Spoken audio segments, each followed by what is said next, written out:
ఆంధ్రప్రదేశ్లో కొత్త ప్రభుత్వం ఏర్పడిన సందర్భంగా మనకు వరుసపెట్టి నోటిఫికేషన్స్ అయితే రాబోతున్నాయి. ప్రతి జనవరి 1కి మనకు జాబ్ క్యాలెండర్ కూడా రాబోతుంది.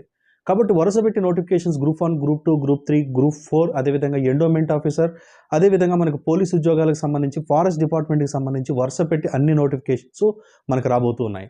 కాబట్టి అన్ని ఉద్యోగాలకు సెట్ అయ్యే విధంగా 6 schedule zone integrated mentorship program అయితే స్టార్ట్ చేస్తుంది. సో ఈ ప్రోగ్రామ్ వ్యాలిడిటీ 2 సంవత్సరాలు ఉంటుంది. 2 సంవత్సరాల్లో 100% జాబ్ గ్యారంటీ అనే కాన్సెప్ట్‌తో, ప్రామిస్‌తో ఈ ప్రోగ్రామ్ అయితే స్టార్ట్ చేస్తున్నాం. ఫీజు అనేటువంటిది 2000 ఉంటుంది. A to Z content, materials కానీ, బిడ్ బ్యాంక్స్ కానీ, టెస్ట్ సిరీస్ కానీ, అదేవిధంగా డైలీ షెడ్యూల్ కానీ, డైలీ టెస్టులు కానీ, వ్యక్తిగత పర్యవేక్షణ కానీ, అదేవిధంగా లెజెండరీ ఫ్యాకల్టీలతో క్లాసులు కానీ, మొత్తం ఏ టు జెడ్ కంటెంట్ 2 సంవత్సరాలకి కేవలం ₹2000 ఉంటుంది. సో ఈ బ్యాచ్కి అనేటువంటిది 50 మందిని తీసుకుంటాం. ఎప్పటిలాగే నెలకు ఒక బ్యాచ్ మాత్రమే ఉంటుంది. ఈ కొత్త బ్యాచ్లో జాయిన్ అవ్వాలి అని అనుకుంటే మెంటర్షిప్ ప్రోగ్రాంలో డిస్క్రిప్షన్లో ఇచ్చినటువంటి వాట్సాప్ గ్రూప్లో జాయిన్ అవ్వండి. Hi, welcome to R schedule zone. మరి ఆంధ్రప్రదేశ్లో భారీ జాబ్ క్యాలెండర్ అయితే రాబోతుందండి. ఈ భారీ జాబ్ క్యాలెండర్లో ఉండేటువంటి పోస్టులు చూసుకుంటే గ్రూప్ 1 ఉంటుంది, గ్రూప్ 2 ఖచ్చితంగా కొత్త గ్రూప్ 2 నోటిఫికేషన్ ఉంటుంది. దాంతోపాటుగా గ్రూప్ 4 నోటిఫికేషన్ అంటే జూనియర్ అసిస్టెంట్కి సంబంధించినటువంటి గ్రూప్ 4 నోటిఫికేషన్ కూడా ఖచ్చితంగా ఉంటుంది. సో ఈ నోటిఫికేషన్స్ అనేటువంటివి వచ్చాక మొదలెట్టి వచ్చిన తర్వాత చదువుదాం, డేట్స్ వచ్చాక చదువుదాం, ఎగ్జామ్ డేట్స్ వచ్చాక చదువుదాం, నోటిఫికేషన్స్ ఎవరు, ఇట్లాంటి నెగిటివ్ మెంటాలిటీ వాళ్ళు ఎప్పుడు కూడా మనకి ఆన్లైన్లో ఎక్కువ కనబడుతూనే ఉంటారు. ఇట్లాంటి వాళ్ళ పని ఏంటంటే కామెంట్లు పెట్టడం, ఏదైనా ఒక హీరో ట్రైలర్ రిలీజ్ అయితే ఎంతమంది ఫ్యాన్స్ ఉన్నారు అసెంబ్లీ అవ్వండి అని ఇట్లా మెసేజ్లు పెట్టడం, ఇట్లాంటి పిచ్చి పనులు చేస్తూ నెగిటివ్ మెంటాలిటీతో ఫోన్లు పట్టుకుంటూ టైం వేస్ట్ చేసుకుంటూ వాళ్ళు పేరెంట్స్కి భారంగా, వాళ్ళకి భారంగా ఇట్లా బతుకుతుంటారు అనమాట.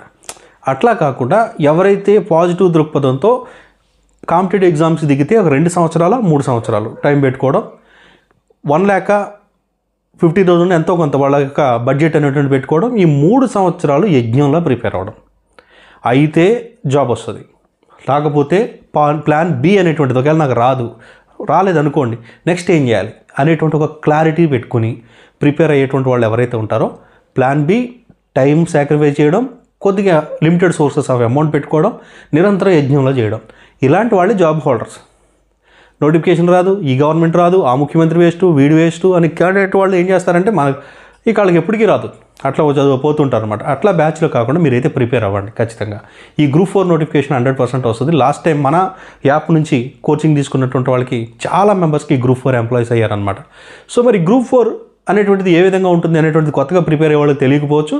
అదేవిధంగా ప్రిపరేషన్ స్టార్ట్ చేద్దాం అనుకున్న వాళ్ళకి ఇంటిగ్రేటెడ్ ప్రిపరేషన్ చేయండి. గ్రూప్ 4కి ప్రత్యేకంగా అట్లా చేయొద్దు. గ్రూప్ 4, గ్రూప్ 2 కంబైన్డ్గా అట్లా చేసుకున్నట్లయితే మీకు ఉపయోగపడుతుంది అనమాట. చిన్న చిన్న మోడిఫికేషన్స్ చేసుకుంటే సరిపోతుంది. సో మరి ఇక్కడ చూసినట్లయితే గ్రూప్ 4 ఉద్యోగాలు అనేటువంటివి మనకు జిల్లా స్థాయి ఉద్యోగాలు ఉంటాయండి. లాస్ట్ టైం చూసుకుంటే మనకు 670 భారీ నోటిఫికేషనే వచ్చింది. అండ్ టీడీపీ గవర్నమెంట్లో పర్మిషన్ ఇచ్చినటువంటి నోటిఫికేషన్కి మనకి జగన్ గారి గవర్నమెంట్లో దీన్ని ఇవ్వడం జరిగింది అనమాట. అఫ్కోర్స్ ఎవరైతే ఏవి ఇచ్చితే మనకెందుకు మనకు కావాల్సిన నోటిఫికేషన్ ఉద్యోగాలు పర్ఫెక్ట్గా నోటిఫికేషన్ ఇచ్చి ఎగ్జామ్ కండక్ట్ చేసి జాబ్లు ఇచ్చినటువంటి జాబ్స్ పోస్టింగ్స్ ఇచ్చినటువంటి నోటిఫికేషన్లో అతి తక్కువ నోటిఫికేషన్లో గత గవర్నమెంట్లో ఇది ఒకటి అనమాట. సో ఇక్కడ చూసుకున్నట్లయితే మనకి డిస్ట్రిక్ట్స్ వైజ్ పోస్టులు ఉంటాయండి. మరి క్వాలిఫికేషన్ ఏముండాలి అని చూసుకున్నట్లయితే ఖచ్చితంగా ఎడ్యుకేషన్ క్వాలిఫికేషన్ అనేటువంటిది డిగ్రీ అనేటువంటిది ఉండాలి. ఎడ్యుకేషన్ క్వాలిఫికేషన్ డిగ్రీ అనేటువంటిది కంప్లీట్ అయ్యి ఉండాలి. అది ఏ డిగ్రీ అయినా పర్వాలేదు, మీరు యూజీసీ రికగ్నైజ్ చేసినటువంటి డిగ్రీ అనేటువంటిది మీరు కంప్లీట్ చేసుంటే సరిపోతుంది అనమాట. Academic degree, bachelors degree. అదేవిధంగా టెక్నికల్ క్వాలిఫికేషన్ ఏమైనా ఉండాలా అని చూసుకుంటే కంప్యూటర్ ప్రొఫిషియన్సీ టెస్ట్ అనేటువంటిది ఎగ్జామ్ కండక్ట్ చేసిన తర్వాత, అంటే మీకు ఎగ్జామ్ అయిపోయిన తర్వాత, మెయిన్స్ అయిపోయిన తర్వాత వాళ్ళు కంప్యూటర్ ప్రొఫిషియన్సీ టెస్ట్ అనేటువంటిది కండక్ట్ చేస్తారు. ఆ టెస్ట్ కంప్లీట్ చేయాలి. ఇప్పుడు గ్రూప్ 2కి అనేది కంపల్సరీ పెట్టారు కదా. సో కంప్యూటర్ ప్రొఫిషియన్సీ టెస్ట్ అనేటువంటిది ఉంటుందన్నమాట. సో మరి ఇక్కడ వయో పరిమితి ఎంత ఉంటుంది దీనికి జాబ్ కానీ చూసుకున్నట్లయితే 42 సంవత్సరాలండి వయో పరిమితి అనేటువంటిది. ఓసీ అభ్యర్థులు 42 సంవత్సరాలు. దీనికి SC, ST, BC, economically weaker section వీళ్ళందరికీ కూడా మరొక 5 సంవత్సరాలు, 47 సంవత్సరాల వరకు ఈ ఉద్యోగాలకు ఎలిజిబుల్ అవుతారు. కాకపోతే గత ప్రభుత్వంలో ఏ విధమైనటువంటి నోటిఫికేషన్లు సరిగా లేవు కాబట్టి తెలంగాణలో ఇచ్చిన విధంగా ఈ యొక్క దీన్ని ఏదైతే 46 సంవత్సరాలకు తెలంగాణ వాళ్ళు ఇచ్చారో అలా ఇవ్వాలి అని మనం నోటిఫికేషన్స్ వచ్చిన తర్వాత మన తరపు నుంచి, మన సోదరులు ఎవరైతే ఉన్నారో వాళ్ళ తరపు నుంచి వాళ్ళందరం కలిసి అడుగుదాం. అప్పుడైతే ఇప్పుడు ముందే మాట్లాడుకుంటే కనుక అది అనవసరం అవుతుంది, ఓవర్ యాక్షన్ అవుతుంది. కాబట్టి ఆ విషయం అప్పుడు చూద్దాం. బార్డర్లో ఉన్న వాళ్ళు కూడా ప్రిపేర్ అవ్వండి ఫస్ట్. అయితే దీని గురించి టెన్షన్ అయితే తీసుకోవద్దు, మ్యాక్సిమం మనం ప్రయత్నిద్దాం. ఇక నెక్స్ట్ చూస్తే ఫీజు అనేటువంటిది అసలు ఏ విధంగా అప్లై చేసుకోవాలి అప్పుడని చూసుకుంటే మీకు అసలు ఏపీపీఎస్సీ ఉద్యోగాలకి ప్రిపేర్ అయ్యేటువంటి వాళ్ళు ఎవరైనా సరే ముందు ఏం చేయాలి అంటే ఖచ్చితంగా ఓటీపీఆర్ చేయించుకోవాలి, వన్ టైం రిజిస్ట్రేషన్ అనేటువంటిది చేయించుకోవాలి. అది నోటిఫికేషన్ వచ్చిందా లేదా సెకండరీ. అసలు ముందు ఓటీఆర్ వన్ టైం రిజిస్ట్రేషన్ అనేటువంటి ఖచ్చితంగా చేయించేసుకుంటే గ్రూప్ 1 అయినా, గ్రూప్ 2 అయినా, గ్రూప్ 4 అయినా, ఎండోమెంట్ అయినా, ఫారెస్ట్ బీట్ ఆఫీసర్ అయినా, ఏ ఉద్యోగాలకైనా రిజిస్ట్రేషన్ కంపల్సరీ. అది ముందు చేయించుకోండి, ఈ రోజైనా పర్వాలేదు. చేయించుకుంటే అప్పుడు అప్లికేషన్ ప్రాసెస్ అనేటువంటిది ఈజీ అవుతుంది అనమాట. తర్వాత ఆన్లైన్ ద్వారా మీరు అప్లై చేసుకోవాలి. ఏపీఎస్సీ ఫీజు అనేటువంటిది అప్పుడు 250 రూపాయలు అంతా కలెక్ట్ చేసినట్టు ఉంది ఫీజు. సో ఇది తర్వాత కూడా మనకు అదే విధంగా ఉంటుంది. మరి సెలక్షన్ మోడ్ ఎట్లా ఉంటుందంటే స్కీమ్ ఆఫ్ ఎగ్జామినేషన్ అనేటువంటిది ప్రిలిమినరీ ఉంటుంది, తర్వాత మెయిన్స్ ఉంటుంది, తర్వాత కంప్యూటర్ ప్రొఫిషియన్సీ టెస్ట్ అనేటువంటిది ఉంటుందన్నమాట. ఇవి వచ్చిన తర్వాత మీకు జాబ్ అనేటువంటిది ఉంటుంది. ఇక్కడ కట్ ఆఫ్ మార్క్స్ చూసుకుంటే ఎస్సీకి 30, కట్ ఆఫ్ కాదండి, ఇక్కడ మనకి క్వాలిఫైయింగ్ మార్క్స్ ఎస్సీకి 30, బ్యాక్వర్డ్ క్లాసెస్ 35%, ఓసీలకి 40% ఉంటుంది. బట్ క్వాలిఫై అయిన ప్రతి ఒక్కరు మెయిన్స్కి వెళ్తారని కాదు, కట్ ఆఫ్ అనేటువంటిది ఉంటుంది. 1:50, 100 అనేటువంటిది ఆ రోజు అప్పటి బట్టి డిసైడ్ అవుతుంది. లాస్ట్ టైం అయితే ఇష్టం వచ్చినట్టుగా ఒక్కొక్క ఎగ్జామ్కి ఒక్కొక్క విధంగా వాళ్ళైతే తీయడం జరిగింది. మరి ఇప్పుడు ఎంత ఉంటుంది అనేది మనం అయితే చూడాల్సిన అవసరం అయితే ఉంది. సో మరి స్క్రీనింగ్ టెస్ట్ ఎగ్జామ్ ఏ విధంగా ఉంటుందంటే 150 మార్కులకి అండి. 150 మార్కులలో జనరల్ స్టడీస్, మెంటల్ ఎబిలిటీ అనేటువంటి దాని మీద 100 మార్కులకి ఎగ్జామ్ ఉంటే, ఒక 50 మార్కులకి మాత్రం general English and general Telugu మీద ఒక 50 మార్కులకి ఉంటుంది. సో ఇది 150 మార్కులకి ఎగ్జామ్ అనమాట. ఇది క్వాలిఫై అయిన తర్వాత మీరు మెయిన్స్కి ఎలిజిబుల్ కట్ ఆఫ్ తీసిన తర్వాత మీరు అప్పుడు మెయిన్స్ ఎగ్జామ్ చూసుకున్నట్లయితే ఇది 2 పేపర్స్ ఉంటాయండి.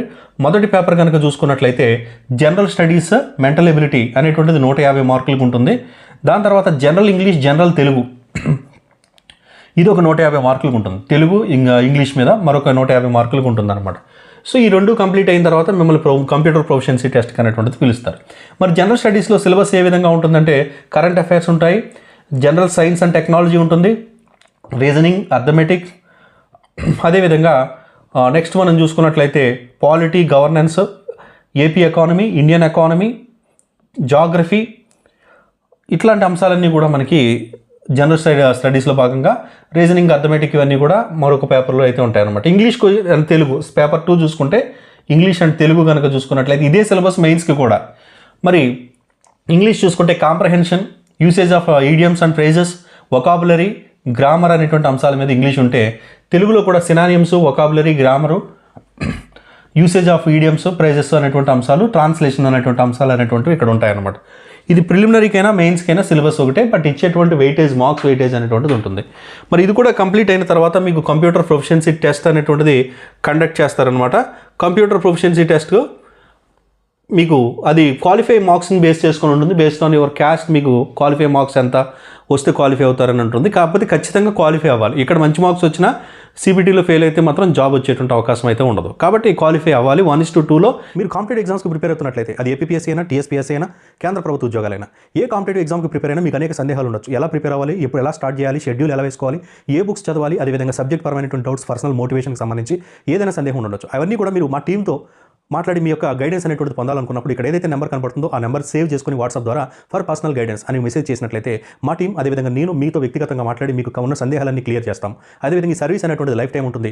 బట్ దీనికి ఒక మినిమం ఫీజు అనేటువంటిది ఉంటుంది, చాలా నామమాత్ర ఫీజు అనేటువంటిది ఉంటుంది. ఇంట్రెస్ట్ ఉన్న వాళ్ళు మాత్రమే ఈ నెంబర్ సేవ్ చేసుకొని ఈ నెంబర్కి ఫర్ పర్సనల్ గైడెన్స్ అని మెసేజ్ చేయండి. విధి విధానాలు తెలియజేస్తాం. Thank you.